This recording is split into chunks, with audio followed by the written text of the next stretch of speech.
Hai, sahabat YT Moba. Apa kabar kalian semua?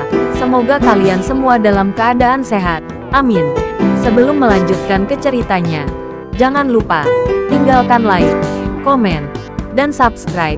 Karena dengan like dan komentar kalian, yang semakin membuat admin semangat mengupload lanjutan ceritanya.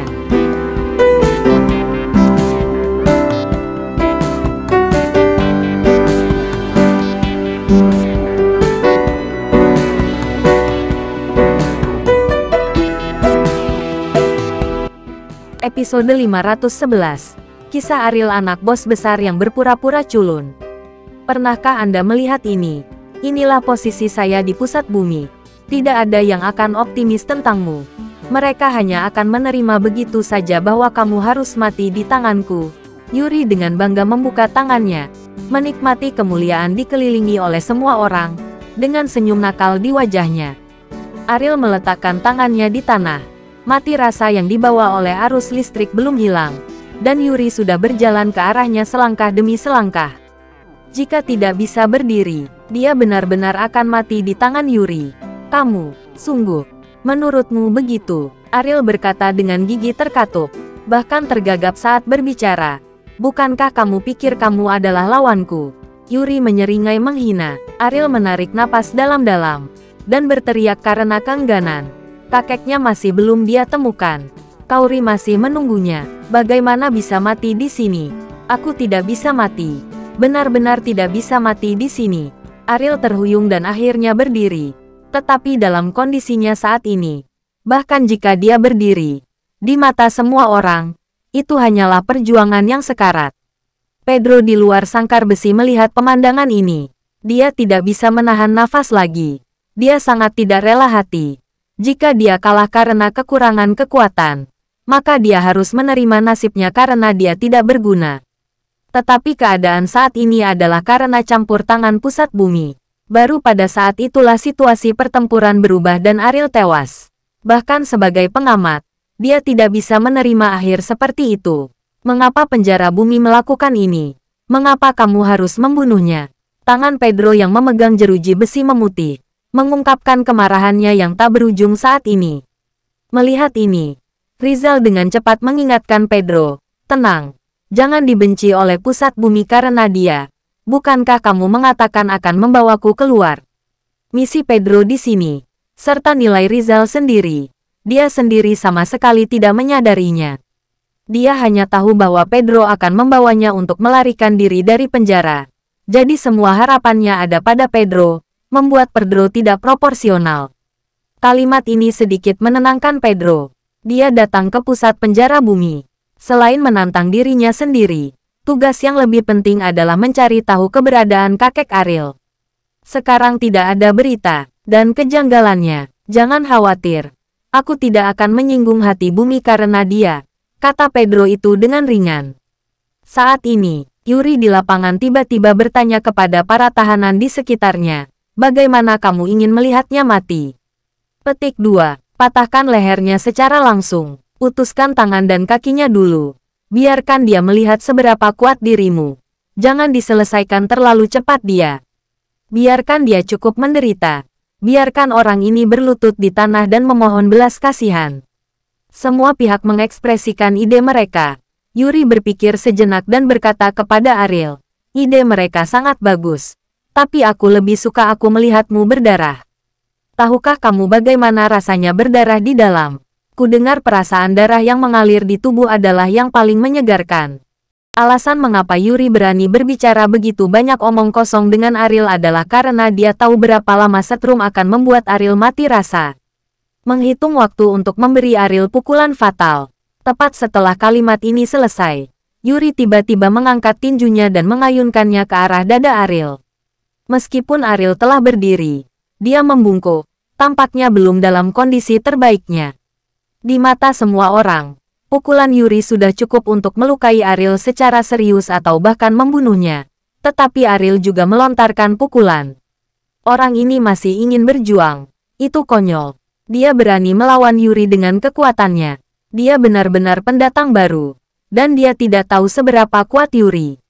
Sangat membosankan untuk mati secepat ini. Tepat ketika semua orang menggoda dan memandang rendah Ariel, kedua tinju itu bertabrakan. Yuri, yang awalnya percaya diri, mengira Ariel akan dipaksa mundur oleh pukulannya. Tetapi saat dia menyentuh kepalan tangan Ariel, dia menyadari betapa bodohnya pikirannya. Yuri merasa seolah tinjunya membentur dinding besi, alih-alih mengguncang Ariel sama sekali. Itu membuatnya merasakan perlawanan yang sangat besar, yang bahkan menyebabkan kerusakan serius pada tulang jarinya. Tepat ketika Yuri sedang panik, dia melihat mata di bawah penutup mata, yang sepertinya sedang tersenyum. Ya, mata itu menunjukkan senyuman. Kenapa dia tertawa? Bagaimana mungkin orang yang sekarat masih bisa tertawa? Yuri merasakan perasaan menyeramkan seketika, dan semua bulu di tubuhnya berdiri dalam sekejap. Perasaan yang tidak diketahui menyelimuti hatiku. Saya hanya mendengar Ariel berkata, sayang sekali. 5 kata ini memberi Yuri dorongan instan untuk melarikan diri. Tetapi kekuatan lama belum hilang, dan kekuatan baru belum lahir. Dia tidak bisa menghentikan kelembaman yang dibawa oleh tubuhnya dan mundur secara paksa. Tapi saat ini, kekuatan besar datang, menyebabkan kelembaman seluruh tubuh Yuri diblokir secara tiba-tiba. Dan ada kecenderungan untuk mundur. Saat ini, di mata semua orang, Ariel sudah mati. Tapi hanya Yuri, yang berada di tengah permainan, yang mengerti bahwa dia kalah dalam konfrontasi kekuatan. Dan selanjutnya, dia akan dipukul lebih keras. Waktu pemulihannya sebenarnya lebih awal, sangat cepat. Untuk pertama kalinya, Yuri merasa hatinya dipenuhi kepanikan. Untuk pertama kalinya, saya merasakan krisis yang disebabkan oleh kekuatan yang tidak mencukupi. Di pusat bumi, Yuri telah dikurung di sini sebagai orang kuat selama hampir 10 tahun, dan belum pernah ada yang menjadi lawannya. Tapi hari ini, di tangan seorang pria berkulit kuning, tidak, Yuri memohon belas kasihan sebelum serangan Ariel tiba. 2 kata ini membingungkan para tahanan yang menyaksikan pertempuran dari segala arah. Yuri akan menang. Mengapa dia mengatakan tidak? Apa yang Yuri katakan? Bukankah dia ingin membunuh anak ini secepat ini? Mungkinkah setelah dikurung begitu lama, dia tidak lagi berani membunuh? Saat semua orang bingung, faktanya di depannya disajikan. Seluruh tubuh Yuri terlempar terbalik seperti layang-layang dengan tali putus, sementara Ariel mengikuti dari dekat seperti seekor citah. Saat Yuri berada di udara, Ariel meninju Yuri dengan beberapa pukulan. Ledakan. Saat tubuh besar Yuri jatuh ke tanah, Ariel menginjak dada Yuri. Yuri saat ini, dia sudah tidak bisa bergerak, dan darah menyembur keluar dari mulutnya. Adegan ini membuat semua tahanan yang menyaksikan pertempuran merasa kulit kepala mereka mati rasa. Apakah dia tiba-tiba memukuli Yuri sampai mati? Orang yang selalu menang di arena, Yuri yang tak terkalahkan, akan kalah telak. Semua orang yang memandang rendah Ariel, dan mereka yang mengatakan sarkasme, merasakan hawa dingin di punggung mereka saat ini. Apa yang harus mereka lakukan jika mereka takut apa yang mereka katakan akan didengar oleh Ariel? Mereka takut dibenci oleh Ariel. Jadi apa yang harus mereka lakukan? Pada saat ini, secara mengejutkan semua tahanan melakukan gerakan terpadu, dan tidak ada dari mereka yang berani menatap Ariel atau menatap matanya. Hanya Pedro yang memandang Ariel dengan wajah memerah, dan darah melonjak di tubuhnya. Pembalikan yang luar biasa ada di hati Pedro. Statusnya sudah bisa dibandingkan dengan Ariel. Tentu saja, si Pedro tidak tahu bahwa orang yang berdiri di depannya saat ini adalah Ariel yang asli. Ariel melihat sekeliling sangkar besi selama seminggu. Semua tahanan di tengah bumi kewalahan oleh auranya sendiri, dan udara seakan membeku. Ketika Ariel melihat Pedro, dia mengerutkan kening. Orang itu masih hidup. Rizal juga tidak mati. Sepertinya dia tidak mendapatkan berita tentang kakeknya selama berada di penjara pusat bumi. Ketika mata Ariel tertuju pada Pedro, Rizal akan buang air kecil karena ketakutan. Berkata kepada Pedro, "Pedro, kenapa dia melihatmu? Tidak mungkin dia punya dendam terhadapmu." Pedro menggelengkan kepalanya. Dia tidak tahu kenapa dia mendapat perlakuan istimewa ini. Tetapi dia dapat melihat dari pandangan ini bahwa pihak lain tidak memiliki permusuhan terhadapnya. Sudah berakhir. Sudah berakhir.